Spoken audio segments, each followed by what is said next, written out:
Today we're looking at and talking about single shot shotguns, and specifically break barrel guns. Now there have been some other designs of single shot shotgun other than break barrels, but the break barrel is the most common and ubiquitous. So that's what we're going to be talking about. Now all the ones we're looking at today are H&Rs. Well, kind of, sort of, and I'll explain that in a moment. But there have been quite a few other manufacturers that made break barrel shotguns, and the biggest of those was Stevens, which is part of Savage. And there was also Ivor Johnson made a lot of them. Winchester made a lot of them, and there were a few other smaller brands. And then there were also a lot of store brands, hardware store, and Montgomery Ward, Sears, and so on. I think Sears, their name brand was Revelation, which was actually produced by either H&R or Stevens, one or the other. Stevens made a lot of different store brands for various hardware store companies and so on. But there's no telling what you're going to run across out there. But probably H&R is the #1 brand you're going to find. #2, as far as the inexpensive ones, will be Stevens. And #3, as far as the inexpensive ones, is probably Ivor Johnson. And then, like I said, you'll find your Winchesters and so on. Which the Winchesters, I've seen some that were quite affordable and pretty much overlapped the prices of used H&Rs and Stevens, but they tend to be a little bit more expensive than some of these, I guess you would say, lower grade brands, which are still good brands. So first we're going to look at this one, and this is the reason I said all are H&Rs for the most part. This actually is still an H&R, but it's called New England Firearms, NEF, which is the name that H&R went under for a while. After they were still H&R 1871, but when they first, in 1986 I think, is when the original ownership H&R ended, and they were bought out by some other entity that was called New England Firearms. And they still sold the H&R brand, but then they also sold some that they called NEF.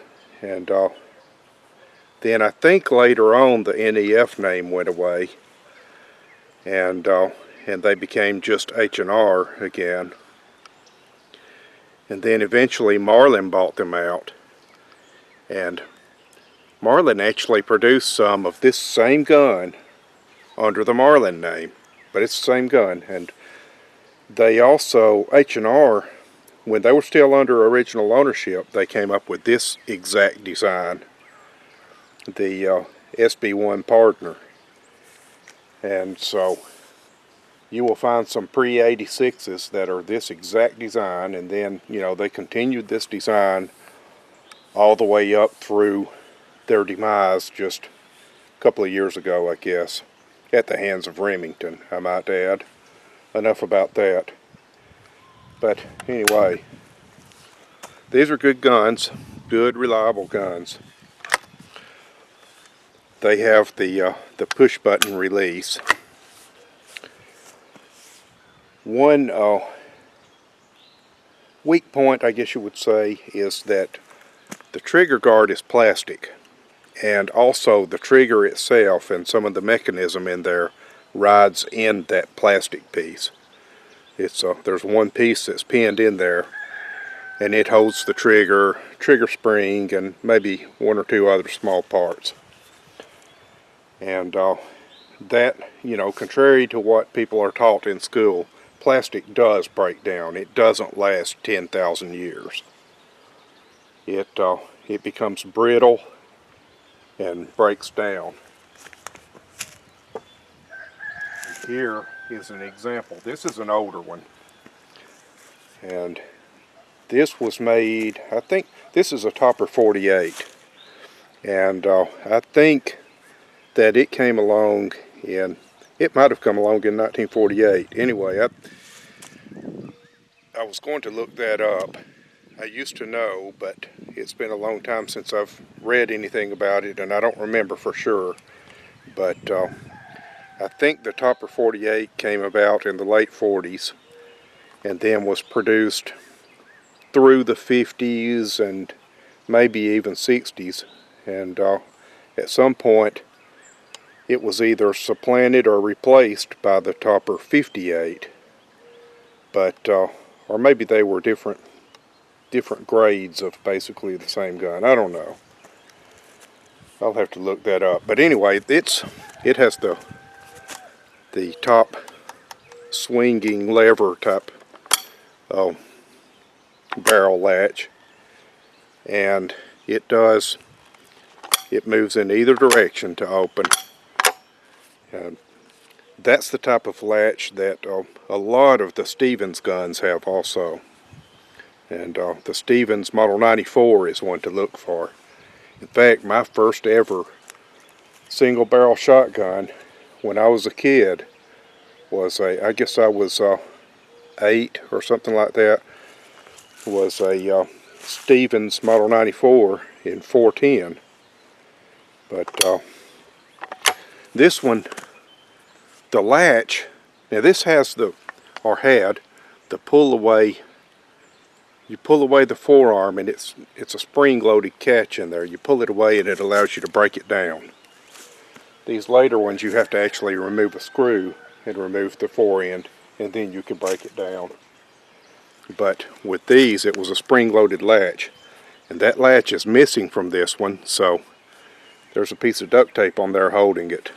And this gun also had the plastic trigger guard / trigger housing, and just like the later ones. And you can see what's happened here. It's broken, and I've had it out and it's breaking up. And I can get a new plastic one. They're available for about $15. And there used to be a metal one available for, I think it was about $40, but I don't think they've been available for a while. But I've thought about actually making my own out of aluminum or something, but I probably should just buy a plastic one. You know, I'm sure if I bought a new plastic one, it would last, you know, the rest of my life anyway. But I like that one. It's, you know, the action's tight and everything. It's kind of beat up, but it'll be well worth fixing, and it does shoot, as you'll see in a few minutes. Okay, now this one is, I'm not sure what this is 100%, but I believe from looking at that, it's the latch is missing, but it's got, you know, the pin is there. But I believe this is a Model 1900 H&R, and you know, what's the deal? It opened a little while ago. Oh, the firing pin is down. Wow. I've never fired this one. And there it goes. Who knows, I might not be able to today. Firing pin fell back that time though. But yeah, these originally had a little latch right there, and you flip that out and you could pull the pin out and then take it down with the forearm still attached to the barrel. That's how that worked. And because that is the way an H&R 1900 is made, I believe that's what this is, even though it has no markings of any kind that I've been able to find. But it's a pretty neat gun. And as far as that firing pin, looks like the firing pin retainer has probably been out, so maybe it might have had a spring in there, and that spring is missing or broken or something that retracts the firing pin. That's probably what the deal is. Now this one is, it's almost the same gun. It actually does have some markings on it. It says special. I don't know if there are any other words or not, but I did ascertain from researching this one, researching the markings on it and everything, I did ascertain that it is indeed an H&R, and I believe it's a model 1908. So it would be the next newer version of this one, assuming this one is an H&R, and I believe it is. But anyway, I actually have fired this one. This is a rough looking gun, but one thing about this one is the stock is in, buttstock is in terrible condition on it. It's all split and everything, and so I can't shoulder fire it. I need to drill through it, through the wrist right there, and put a dowel through it, and epoxy it, and you know, reinforce all that and everything, and make it so that it's fully usable again. But like I said, I have fired it. I just held it like this, I believe, or I might have even just fired it with a string. But we're going to fire it today. We're going to fire all of these and see how they do. So let's move on to firing them now.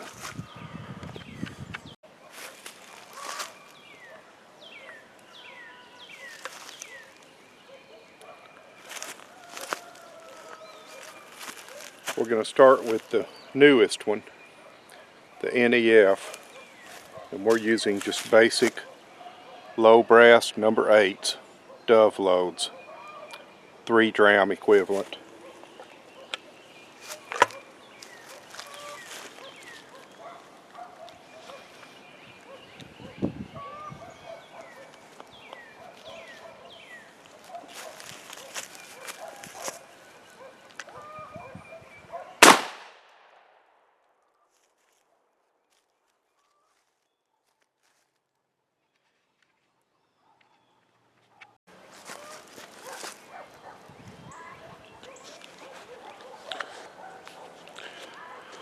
We'll go in the same order as we looked at them.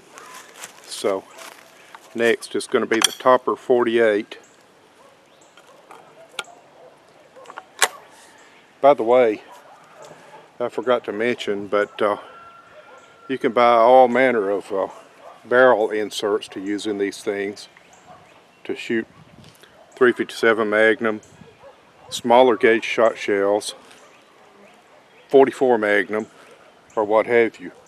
Or, of course, you can shoot buckshot, slugs, small game shot, and so on. So you don't have to, if you want to use it like a rifle, you know, for deer or whatever, you don't have to have a sub-caliber insert, but it does provide you the ability to use some other form of ammo. And those inserts are fairly easy to build yourself too. So with that, let's fire a round from the Topper 48.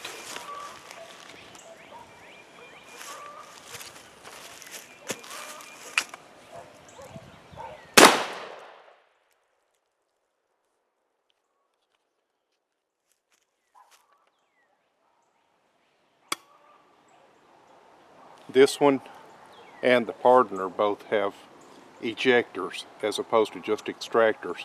An extractor just lifts the shell up so you can pluck it out.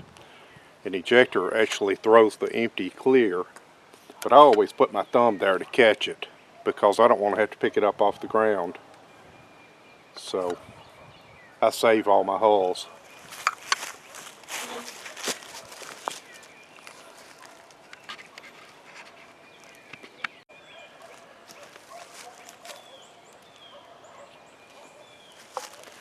Okay, this is the one I've never fired before.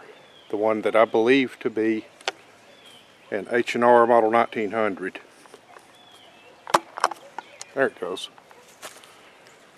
It looked like the firing pin was back, but it wasn't wanting to open. Huh. I need to take a closer look at that and see what it's going to take to fix it. But it probably works. We're about to find out.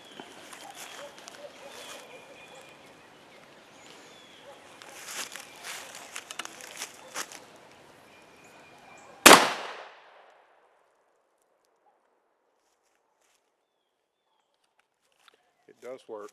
Let's see if it'll open. There it goes. Okay, that one has an extractor, not an ejector.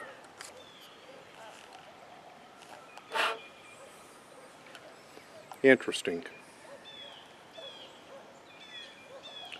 It made a pretty crazy indentation on the firing pin indentation on the primer too, which doesn't surprise me because it's got a pretty big hole for the firing pin. It's a cool gun though. I wouldn't want to shoot it every day because, especially with that big hole for a big firing pin hole. So I don't know, I might just shoot it occasionally and call it good enough. Alright, last, let's shoot the beat up one. The one I believe to be a 1908 H&R.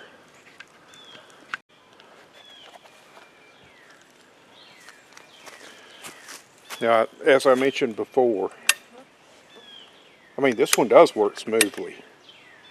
And it's got a normal sized firing pin hole too. So, I really need to fix that. Because this will make a very useful shotgun. It's ugly and beat up, but it seems to be mechanically fine. But as I said before, I'm going to just hold this one in my hands and fire it. I'm not going to shoulder it because that would be sure to do more damage to that buttstock. And I need to fix that. It's missing the butt plate too, by the way. I'm sure I could get a new old stock or reproduction buttstock for it. But it would probably also cost $100 or more, and I only gave $20 for the gun. I'm not saying it wouldn't be worth $100 for a new buttstock, but I just don't want to do that. I would rather epoxy it up, put a dowel pin through it, and then maybe wrap some rawhide around it to boot. That would look like a period repair, something you would have seen back in the 20s or whatever, or earlier or later or yesterday or whatever, you know. Wrapping it with rawhide has been around for a long time. That's a pretty common repair for stuff like this. I probably should do that to the forend on the Topper 48. But I guess you could say duct tape is the modern rawhide. Okay, let's quit talking and shoot.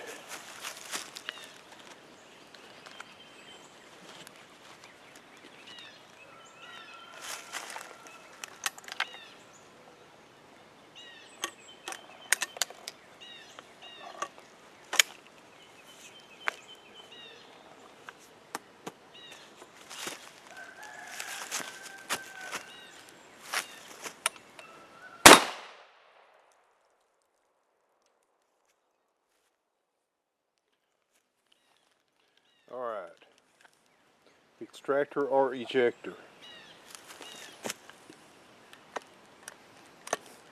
Neither? Well, okay. I think it's supposed to be an ejector.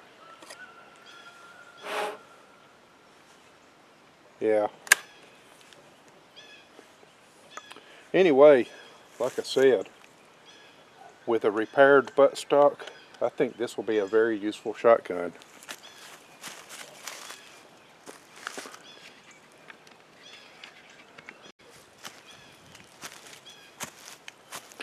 Okay, let's pop off a few rounds from the most modern gun. I've got a round chambered, and in my left hand here I've got a high capacity magazine.